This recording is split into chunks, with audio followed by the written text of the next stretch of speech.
Ahlan, ahlan, assalamu alaikum. Most welcome to you. Greetings of peace and of love and respect, brotherhood, sisterhood to you. This is today the continuation to the comments and sharing about the hadith, one of the very important hadiths, that to human beings there are only four enemies, and these four enemies are mostly either psychological or symbolic enemies, which means that human should not focus on anything outside of them for in this normal relationship, polarized relationship in the duality. It's normal to be opposed to something in the beginning, but it's we have to look for that duality inside of us. So we say أعوذ بالله السميع العليم من الشيطان الرجيم بسم الله الرحمن الرحيم مدد يا سيدي دستور يا رجال الله. And we say لا حول ولا قوة إلا بالله العلي العظيم. May this meeting be a meeting bringing some new meaning to all of us. We talked about the four enemies.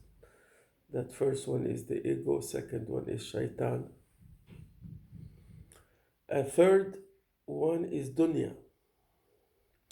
And Dunya literally is this visible world. But in Arabic, Dunya comes from the root low. So Dunya means the low one. Low one because we descended to it.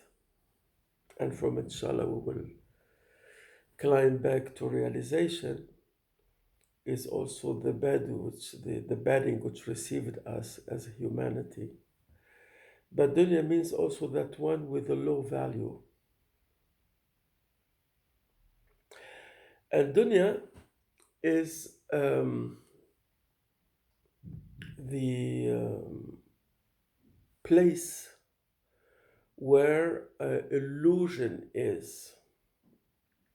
Because all of dunya in traditional knowledge is but an illusion. But this it's an illusion with which our ego is in love. Because dunya gives to the ego the impression to accomplish, to do, to grab, to have power. So the falsehood of the ego meets the illusion of dunya. And therefore, dunya is the mother of illusions. That's why Rasulullah said to Sayyidina Abdullah ibn Abbas, it's the very famous hadith about, the long hadith about being in this world as a traveler. It's only a journey. So Rasulullah within that hadith, he said, الدنيا ملعونة وملعون ما فيها إلا ذكر الله ومن والاه يسكنها من لا دار له ويجمع لها من لا عقل له. Dunya is cursed and everything about it is cursed except remembrance of Allah. Remembrance of Allah in dunya brings back the essential, the truth, brings back truth and brings the energy of truth. And Rasulullah added, inhabit dunya means makes it important for them to own and to inhabit mentally and emotionally. Inhabit dunya, the one with no brain, the one with no mind. يسكنها من لا دار له ويجمع لها من عقله, he said, and the one who tries to grab from it some to own, inhabit it, he said, or the first part, makes it his home and wants to own it is the one with no home, means no home for eternity, means no home in the hereafter, means somebody who did not look for the important home to have, which is the eternal home, which is really a big thing. So those who think in this dunya they have are the ones who have not. So يسكنها من لا دار له, inhabited the one with no home. And ويجمع لها من لا عقل له, and try to grab from it and to accumulate its treasures, the one with no mind. Rasulullah sallallahu alaihi wasallam, the master of all wisdom, he witnessed that to try to grab and own from dunya means you are crazy. No mind. Means incapable to understand what is important and incapable to define real priorities. So dunya is the place where we get drunk from illusions, and it sends us images. It's the realm. Allah is a call to prayer. Alhamdulillah. It's a blessed moment. Dunya is the place which serves us, feeds us images, because it's composed of images, of illusions. Because images, imagination, illusions. So that one, Rasulullah sallallahu alaihi wasallam, he said that house of illusions, it's almost like a place of sorcery. It makes us to lose our mind and to run after it, while it has no substance, and to lose which is highest of treasures, to lose our life, our time life, hour after hour, day after day.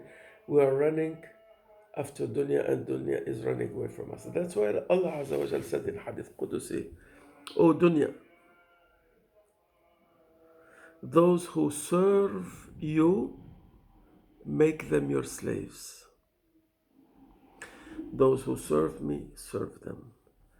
So Rasulullah sallallahu alaihi wasallam, one day he called his companions, because they were very innocent and virgin earth to plant strong meanings. He told them in the sun, leave your shadow behind you. Now run. They ran. He said, run, try to detach yourself from your shadow. They run as fast as possible. Shadow is still clinging to them. Then he said, turn. Have your shadow in front of you. Run to grab your shadow. They run, shadow is still running ahead of them. He told them, example of shadow is example of dunya. If you run after it, it runs away from you. If you stay away from it, it runs behind you, it runs after you. These are some basic meanings about the idea of dunya and about idea of what we have in this world, and to help us define our priorities and know that our real investment is into our eternity, and therefore paradise is not going to be in this dunya. Dunya and paradise are mutually exclusive. For those who want to turn dunya into paradise with their insistence on building in it under all kinds of pretense. It can be under even some strong social interest, or some political or some people want to make it as good as possible. Yes, we have to try to make it livable, just. We have to make it just.